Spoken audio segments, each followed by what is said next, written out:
इस सप्तशती कथा का दूसरा अध्याय, देवताओं के तेज से देवी का प्रादुर्भाव और महिषासुर की सेना का वध। ओम मध्यम चरित्र के विष्णु ऋषि, महालक्ष्मी देवता, उष्णीक छंद, शाकुंभरी शक्ति, दुर्गा बीज, वायु तत्व और यजुर्वेद स्वरूप हैं।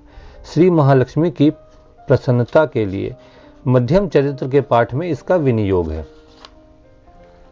मैं कमल आसन पर बैठी हुई प्रसन्न मुख वाली महिषासुर मर्दनी भगवती महालक्ष्मी का भजन करता हूँ, जो अपने हाथों में अक्षमाला, फरसा, गदा, बाण, वज्र, पद, धनुष, कुंडिका, दंड, शक्ति, खड़ग, ढाल, शंख, घंटा, मधुपात्र, सूल, पास और चक्र धारण करती है।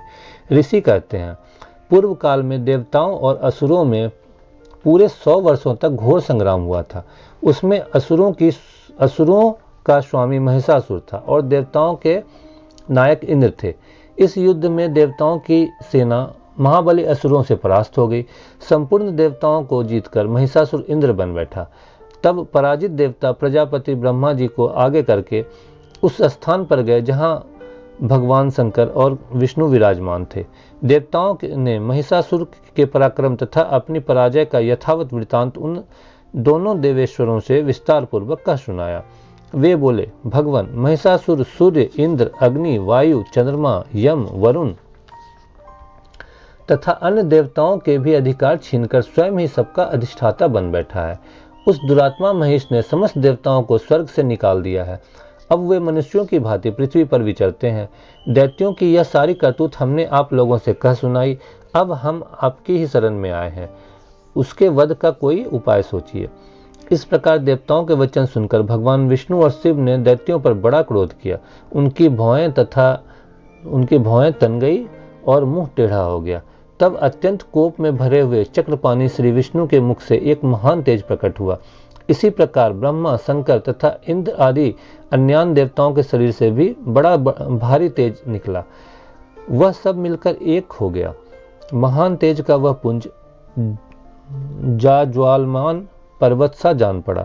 देवताओं ने देखा, वहां उसकी ज्वालाएं संपूर्ण दिशाओं में व्याप्त हो रही थी। संपूर्ण देवताओं के शरीर से प्रकट हुए उस तेज की कहीं तुलना नहीं थी। एकत्रित होने पर वह एक नारी के रूप में परिणत हो गया और अपने प्रकाश से तीनों लोकों में व्याप्त जान पड़ा। भगवान शंकर का जो तेज था, उससे उस देवी का मुख प्रकट हुआ। यमराज के तेज से उसके सिर में बाल निकल आए। श्री विष्णु भगवान के तेज से उसकी भुजाएं उत्पन्न हुई। चंद्रमा के तेज से दोनों स्तनों और इंद्र के तेज से मध्य भाग कटी प्रदेश का प्रादुर्भाव हुआ। वरुण के तेज से जंगा और पिंडली तथा पृथ्वी के तेज से नितंब भाग प्रकट हुआ। ब्रह्मा के तेज से दोनों चरण और सूर्य के तेज से उनकी उंगलियां हुई। वसुओं के तेज से हाथों की उंगलियां और कुबेर के तेज से नासिका प्रकट हुई। देवी के दांत प्रजापति के तेज से और तीनों नेत्र अग्नि के तेज से प्रकट हुए थे। उसकी भौएं संध्या के और कान वायु के तेज से उत्पन्न हुए थे। इसी प्रकार अन्य देवताओं के तेज से भी उस कल्याणमयी देवी का आविर्भाव हुआ। तदंतर समस्त देवताओं के तेज पुंज से प्रकट हुए देवी को देखकर महिषासुर के सताए हुए देवता बहुत प्रसन्न हुए। पिनाकधारी भगवान शंकर ने अपने सूल से एक सूल निकालकर उन्हें दिया। फिर भगवान विष्णु ने भी अपने चक्र से चक्र उत्पन्न करके भगवती को अर्पण किया। वरुण ने भी शंख भेंट किया। अग्नि ने उन्हें शक्ति दी और वायु ने धनुष तथा बाण से भरे हुए 2 तरकस प्रदान किया।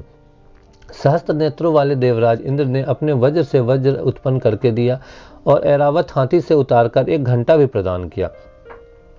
यमराज ने काल दंड से दंड, वरुण ने पास, प्रजापति ने स्फटिकाक्ष की माला तथा ब्रह्मा जी ने कमंडलू भेंट किया। सूर्य ने देवी के समस्त रोमों कूपों में अपनी किरणों का तेज भर दिया। काल ने उन्हें चमकती हुई ढाल और तलवार दी। क्षीर समुद्र ने उज्ज्वल हार तथा कभी जीर्ण न होने वाले 2 दिव्य वस्त्र भेंट किए। साथ ही उन्होंने दिव्य चूड़ामणि, 2 कुंडल, कड़े, उज्ज्वल अर्धचंद्र, सब बाहुओं के लिए केयूर, दोनों चरणों के लिए निर्मल नुपुर, गले की सुंदर हंसली और सब उंगलियों में पहनने के लिए रत्नों की बनी अंगूठी भी दी। विश्वकर्मा ने उन्हें अत्यंत निर्मल फरसा भेंट किया। साथ ही अनेक प्रकार के अस्त्र और अभेद्य कवच दिए। इनके सिवा मस्तक और वक्षस्थल पर धारण करने के लिए कभी न कुम्हलाने वाली कमलों की मालाएं दी। जल्द ही ने उन्हें सुंदर कमल का फूल भेंट किया। हिमालय ने सवारी के लिए सिंह तथा भांति भांति के रत्न समर्पित किए। धनाध्यक्ष कुबेर ने मधु से भरा पान पात्र दिया तथा संपूर्ण नागों के राजा शेष ने, जो इस पृथ्वी को धारण करते हैं, उन्हें बहुमूल्य मणियों से विभूषित नागहार भेंट दिया। इस प्रकार अन्य देवताओं ने भी आभूषण और अस्त्र शस्त्र देकर देवी का सम्मान किया। तत्पश्चात उन्होंने बारंबार अट्टहास पूर्वक उच्च स्वर से गर्जना की। उनके भयंकर नाद से संपूर्ण आकाश गूंज उठा। देवी का वह अत्यंत उच्च स्वर किया हुआ सिंहनाद कहीं समा न सका। आकाश उसके सामने लघु प्रतीत होने लगा। उससे बड़े जोर की प्रतिध्वनि हुई, जिससे संपूर्ण विश्व में हलचल मच गई और समुद्र कांप उठे। पृथ्वी डोलने लगी और समस्त पर्वत हिलने लगे। उस समय देवताओं ने अत्यंत प्रसन्नता के साथ सिंहवाहिनी भगवती से कहा, देवी तुम्हारी जय हो। साथ ही महर्षियों ने भक्तिभाव से विनम्र होकर उनका स्तवन किया। संपूर्ण त्रिलोकी को क्षोभग्रस्त देख दैत्यगण अपनी समस्त सेना को कवच आदि सुसज्जित कर हाथों में हथियार ले सहसा उठ खड़े हो गए। उस समय महिषासुर ने बड़े क्रोध में आकर कहा, आह, यह क्या हो रहा है। फिर वह संपूर्ण असुरों से घिरकर उस सिंहनाद की ओर लक्ष्य करके दौड़ा और आगे पहुंचकर उसने देवी को देखा, जो अपनी प्रभा से तीनों लोकों को प्रकाशित कर रही थी। उनके चरणों के भार से पृथ्वी दबी जा रही थी। माथे के मुकुट से आकाश में रेखा से खींच रही थी तथा वे अपने धनुष की टंकार से सातों पातालोकों को क्षुब्ध कर दिए रही थी। देवी अपनी हजारों भुजाओं से संपूर्ण दिशाओं को आच्छादित करके खड़ी थी। तदंतर उनके साथ दैत्यों का युद्ध छिड़ गया। नाना प्रकार के अस्त्र शस्त्रों के प्रहार से संपूर्ण दिशाएं उद्वासित होने लगी। चिक्षुर नामक महान असुर महिषासुर का सेना नायक था। वह देवी के साथ युद्ध करने लगा। अन्य दैत्यों की चतुरांगनी सेना साथ लेकर चामर भी लड़ने लगा। 60,000 रथियों के साथ आकर उद्वग नामक महादैत्य ने लोहा लिया। 1 करोड़ रथियों को साथ लेकर महाहनु नामक दैत्य युद्ध करने लगा, जिसके रोएं तलवार के समान तीखे थे। वह असिलोमा नाम का महादैत्य 5 करोड़ रथी सैनिक सहित युद्ध में आ डटा। 60 लाख रथियों से घिरा हुआ वास्कल नामक दैत्य भी उस युद्ध में भूमि में लड़ने लगा। परिवारित नामक राक्षस हाथी सवार और घुड़सवारों के अन्य दलों तथा 1 करोड़ रथियों की सेना लेकर युद्ध करने लगा। बिडाल नामक दैत्य 5 अरब रथियों से घिरकर लोहा लेने लगा। इनके अतिरिक्त और भी हजारों महादैत्य रथ, हाथी और घोड़े की सेना साथ लेकर वहां देवी के साथ युद्ध करने लगे। स्वयं महिषासुर उस रणभूमि में कोटि कोटि सहस्त्र रथ, हाथी और घोड़ों की सेना से घिरा हुआ खड़ा था।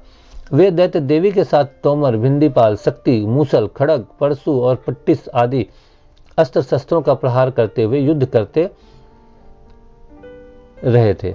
कुछ दैत्यों ने उन पर शक्ति का प्रहार किया, कुछ लोगों ने पास फेंके तथा कुछ दूसरे दैत्यों ने खड़ग प्रहार करके देवी को मार डालने का उद्योग किया। देवी ने भी क्रोध में भरकर खेल खेल में ही अपने अस्त्रों शस्त्रों की वर्षा करके दैत्यों के समस्त अस्त्र शस्त्रों को काट डाले। उनके मुख पर परिश्रम या थकावट का रंच मात्र भी चिन्ह नहीं था। देवताओं और ऋषि उनकी स्तुति करते थे और वे भगवती परमेश्वरी दैत्यों के शरीर पर अस्त्र शस्त्रों की वर्षा करती रही। देवी का वाहन सिंह भी क्रोध में भरकर गर्दनों के बालों को हिलाता हुआ असुरों की सेना में इस प्रकार विचरने लगा, मानो वनों में दावानल फैल रहा हो।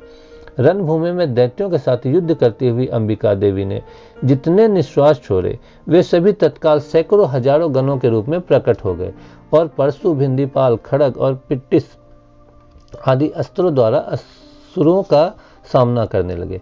देवी की शक्ति से बढ़े हुए वे गण असुरों का नाश करते हुए नगाड़ा और शंख आदि बजाने लगे। उस संग्राम महोत्सव में कितने ही गण मृदंग बजा रहे थे। तदंतर देवी ने त्रिशूल से, गदा से, शक्ति की वर्षा से और खड़ग आदि से सैकड़ों महादैत्यों का संहार कर डाला। कितनों को घंटों के भयंकर नाद से मूर्छित करके मार गिराया।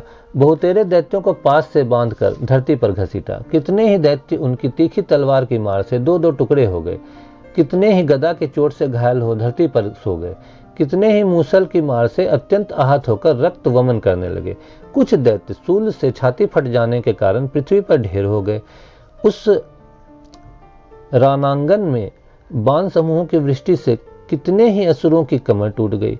बाज की तरह झपटने वाले देवी पीड़क दैत्यगण अपने प्राणों से हाथ धोने लगे।